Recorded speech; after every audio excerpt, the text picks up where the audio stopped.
राज्याच्या राजकारणातून एक अत्यंत महत्त्वाची आणि तितकीच मोठी बातमी आहे। मुंबईच्या राजभवनात आज सकाळी शपथविधीचा कार्यक्रम होणार आहे। राष्ट्रवादीचे नेते छगन भुजबळ हे मंत्रिपदाची शपथ घेणार आहेत। सकाळी 10 वाजता हा कार्यक्रम होईल। महायुतीच्या मंत्रिमंडळात स्थान न मिळाल्याने छगन भुजबळ नाराज असल्याची चर्चा होती। आता त्यांना मंत्रिपद देऊन नाराजी दूर केली जाते।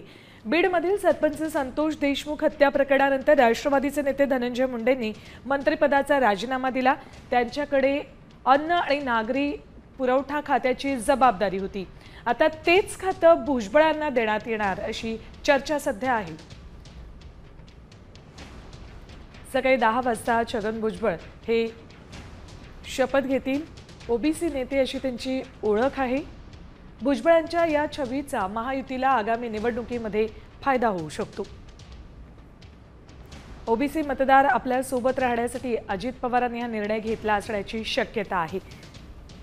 धनंजय मुंडेंच्या रूपाने ओबीसी नेतृत्व याआधी मंत्रिमंडळात होतं, मात्र मुंडेंच्या राजीनाम्यानंतर आता छगन भुजबळांच्या रूपाने ओबीसी नेता मंत्रिमंडळात दिसेल।